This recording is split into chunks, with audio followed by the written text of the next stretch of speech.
BRS MLC కవిత comments పై PCC media incharge సామ రామ్మోహన్ రెడ్డి మీడియాతో మాట్లాడుతున్నారు. లైవ్ లో చూద్దాం.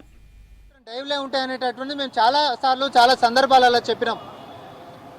బీఆర్ఎస్ పార్టీ భవిష్యత్తులో కూడా బీజేపీ పార్టీని కాదని ఒక అడుగు కూడా వేయదు. భవిష్యత్తులో కూడా బీఆర్ఎస్ పార్టీ బీజేపీతో కలిసిపోతుంది. కుటుంబ కళాలు అనేటటువంటిది ఎంటైర్ వేరే ఎపిసోడ్. దీంట్లో ఎవరు శక్తివంతంగా తయారవుతారో అది బీజేపీకి సంబంధం లేదు. కానీ ఎవరైనా సరే, ఇప్పుడు శివసేనలో చూసినాం, ఏక్నాథ్ షిండే ఉండే, ఆయన వెనకాల గట్టిగా బలం ఉండే కాబట్టి ఆయనతోటే బీజేపీ సావాసం చేసుకుంటూ పోయింది. రేపొద్దున కవిత గారు అంటే ఈరోజు వీక్ మెన్ అవుట్ కాబట్టి నాకౌట్ మ్యాచ్లో కవిత గారు బయటికి వెళ్ళిపోయినారు. నెక్స్ట్ హరీష్ రావు గారి పాత్ర వస్తుంది. అందులో లేఖ మాత్రమే లేదు తప్ప మిగతా స్టోరీ అంతా సేమే.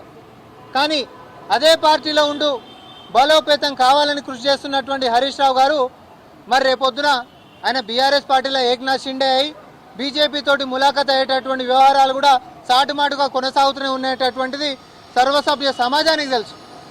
కానీ మేమనేది ఏంటి అనంటే ఈ డ్రామా బాజీలు బంద్ చేయండి.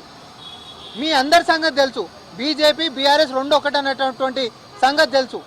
దానికి చిన్న ఉదాహరణ నేను చెప్తా. ఎప్పుడు అవినీతి మీద ఆరోపణలు చేసేటటువంటి బీజేపీ పోయి ఒక్క కేసన్నా బీజేపీ బీఆర్ఎస్ పార్టీ నేతల మీద గత 10 సంవత్సరాలలో పెట్టిందా? మమ్మల్ని విచారణ ఏమైందని చెప్పి అడుగుతుండ్రు. కానీ మీరు కనీసం ఒక కేసు పెట్టినరా?